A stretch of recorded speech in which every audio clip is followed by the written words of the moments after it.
This is a big cabbage. Are you videoing? It's a beauty.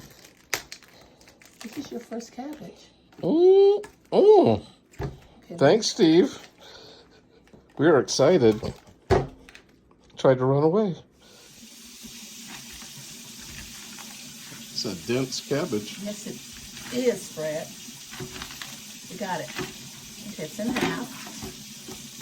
And, oh, that's beautiful. Okay, but this is then I'll help you chop after I get this on, okay? Mm.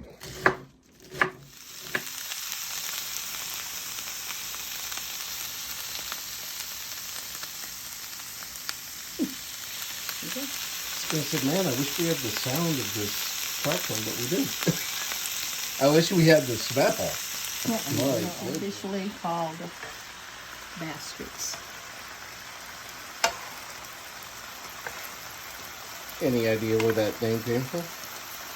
I happened to San Francisco many years ago, and my aunt walked into my aunt's house, and she said, "Baby, have you eaten?" I said, "No, I haven't, but I can wait. I'm not starving." She goes, "Well, just give me a little bit, and I'll make you something to eat."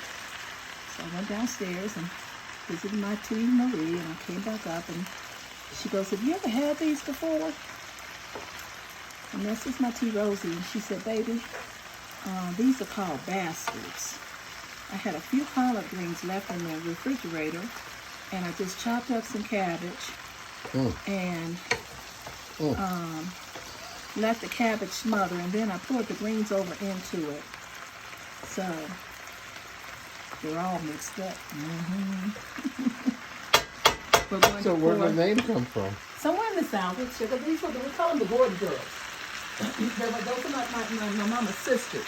Yeah. So we call them the Gordon girls. Oh, and the Gordon girls could invent a meal in less than 30 minutes. So that's where it comes from. Wonderful. Thank you, Gordon Girls. Okay, final touch would be to actually put some chili peppers in here, but we're feeding children.